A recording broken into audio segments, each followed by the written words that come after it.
बिना मेहनत के तख्त और ताज नहीं होते। बिना मेहनत के तख्त और ताज नहीं होते। ढूंढ लेते हैं जुगनू अंधेरे में भी मंजिल, ढूंढ लेते हैं जुगनू अंधेरे में भी मंजिल, क्योंकि वे किसी बाहरी रोशनी के मोहताज नहीं होते, वे स्वयं प्रकाशित होते। धन्यवाद।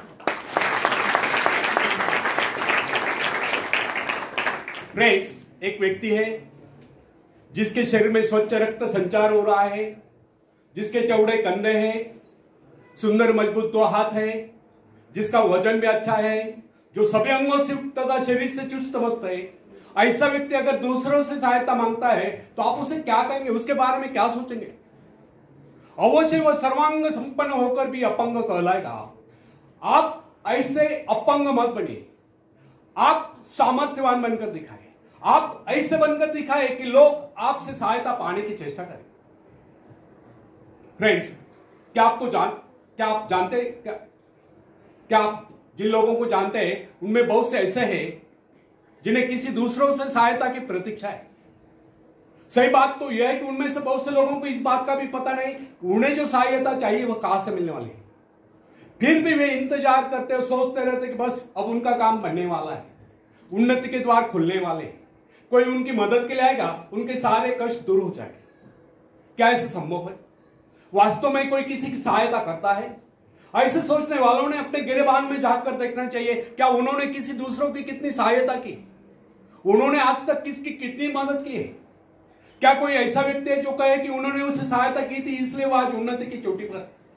फ्रेंड्स, यदि आपने या उन्होंने किसी दूसरों की सहायता न की तो फिर किसी दूसरों से सहायता की प्रतीक्षा क्यों? ऐसे लोग केवल अपने भूल के कारण ही आगे बढ़ने से रह जाते हैं। हर इंसान को चाहिए कि वह केवल अपने सहारे आगे बढ़े, लौटने के रास्ते से मुंह फेर कर बिना किसी के सहारे आगे बढ़ता जाइए। आत्मनिर्भरता से तो मनुष्य की शक्तियां विराट रूप धारण करके प्रकट होती है। आत्मविश्वास ही सफलता की नींव है। इसी आत्मविश्वास के सहारे हम दूसरों की सहायता करने में सफल हो सकते हैं। फ्रेंड्स, एक बहुत बड़े प्रबंधक एडमिनिस्ट्रेटर का कहना है, मैं अपने बेटे को ऐसी कंपनी में नियुक्त करना चाहता हूं जहां से कठिनाइयों का सामना करना पड़े, क्योंकि इससे उसकी सहन शक्ति और कुशलता विकसित होगी। यदि मैं उसे अपनी कंपनी में रखूंगा तो वह मेरे भरोसे बैठा रहेगा, हर निर्णय के लिए वह मेरा मुंह ताकता रहेगा, उसमें ठहरे हुए पानी की तरह सड़ान उत्पन्न होगी। आप सभी जानते हैं, ठहरे हुए पानी पर मच्छर गुनगुनाते हैं तो बहते हुए पानी पर राजहंस तैरते हैं। कितने सुंदर विचार थे उस व्यक्ति के। अगर हर माँ बाप अपने पुत्र या पौत्री के लिए इस प्रकार के उच्च विचार रखते हैं तो वे अवश्य उनके भाग्य विधाता बन जाएंगे। जो माँ बाप अपने बेटों या बेटियों को अधिक लाड प्यार से बिगाड़ देते कि बच्चा जब चाहे स्कूल जाए, जब चाहे कॉलेज जाए, जब चाहे छुट्टी कर ले, जब चाहे काम पर जाए, जब चाहे छुट्टी कर ले, तो ऐसे बच्चे भविष्य में कुछ नहीं कर पाते, उनका तो भविष्य नष्ट होता है। अपनी शक्ति पर स्वयं ही भरोसा करना पड़ता है। अपने कार्य स्वयं करने वाले सफल होते हैं। इसी से मानव के चरित्र का निर्माण होता है। जिन बच्चों को यह पता हो जाता है कि वे अपने मां बाप के सहारे जीवित रह सकते हैं, वे अपने बल पर कोई भी कार्य समर्थ होकर भी कर नहीं पाते, वे वैसी कोशिश भी नहीं करते, जबकि उन्हें समझना चाहिए कि मां बाप तो सदा के लिए उनके आश्रयदाता नहीं बन पाएंगे। एक दिन तो ऐसा आने वाला है जब उन्हें अलग अलग जीवन बिताना ही पड़ेगा। तब ऐसे लोगों को भयंकर मुश्किलों का सामना करना पड़ता है। इसलिए फ्रेंड्स, यदि आरंभ से अपने कार्य स्वयं करने की आदत डाली जाए तो यह आदत आपके भविष्य के लिए बहुत ही लाभकारी सिद्ध होगी। जब चाहे शक्ति के सहारे आप जमीन पर पांव टिका कर आगे बढ़ सकते हैं। सफल वही होता है जो अपनी शक्ति पर भरोसा करता है। अपने काम स्वयं करने वाले सफल होते हैं। दूसरों के सहारे आगे बढ़ने वाले अक्सर भंवर में फंस जाया करते हैं। फ्रेंड्स, जिस नाव की पतवार आपके हाथ में नहीं, वह नाव आपको पार करा दे, इस बात की क्या गारंटी? आपका जीवन तो उसके हाथ में है जिसके हाथ में नाव की पतवार हो। वह चाहे तो आपको डुबो दे, चाहे पार करा दे। फ्रेंड्स, जब नदी में बाढ़ आती है तब जो साहसी है, जिसे अपनी शक्तियों पर पूरा विश्वास है, वह तो तय कर उस पार चला जाएगा। लेकिन जो डरपोक और कायर है वो तो बीच मझधार में डूबकर अपनी जान दे देगा। सहायता पाना और सहायता की प्रतीक्षा करना दोनों ही बातें प्रगति की राह में बाधा है।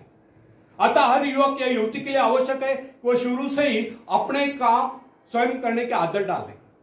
अपने माँ बाप आदि लोगों की शक्ति से विश्वास हटाकर केवल अपनी शक्ति के बल पर आगे बढ़ने की कोशिश करें। जिस क्षण आप बाहरी सहायता लेना बंद कर देंगे उसी क्षण आपके भीतर आत्मनिर्भरता का अंकुर फूटते हुए महसूस होने लगेगा। स्वयं कार्य करते समय यदि आप असफल भी हो जाते हैं तो बिना उस असफलता को घबराए तुरंत उस कमी की खोज कीजिए जिसके कारण आपको असफलता मिली, और जैसे आप उस कमी को खोज निकाले तुरंत ही उसे दूर करने के प्रयास में जुट जाइए। आपका वास्तविक आदत तभी होगा जब आप एक सफल व्यक्ति के रूप में दुनिया के सामने आओगे। मगर यदि आप एक व्यक्ति के बाद दूसरे व्यक्ति के आगे हाथ फैलाना शुरू कर देंगे तो लोग आपको मंगता या भिखारी कहेंगे। अतः आप ये प्रण कर ले कि आपको केवल अपने भरोसे जीना है, ना कि किसी की दया पर, क्योंकि बाहरी सहायता किसी किसी वक्त ही वरदान सिद्ध होती है, अधिकतर समय यह अभिशाप ही सिद्ध होती है। फ्रेंड्स, बाहरी सहायता मनुष्य की काम करने की गति को मंद करके शरीर में सुस्ती ला देती है। आप ऐसे लोगों से मैत्री कीजिए जो आपको जीवन में आगे बढ़ने की प्रेरणा दें।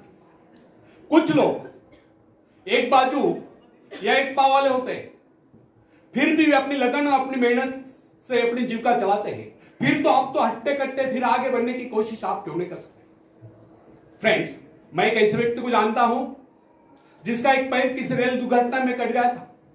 उसने कभी किसी से भिक्षा नहीं मांगी, किसी दान लेना गवार नहीं किया, यहां तक कि अपने बहन भाई का भी उसने कभी सहारा नहीं लिया।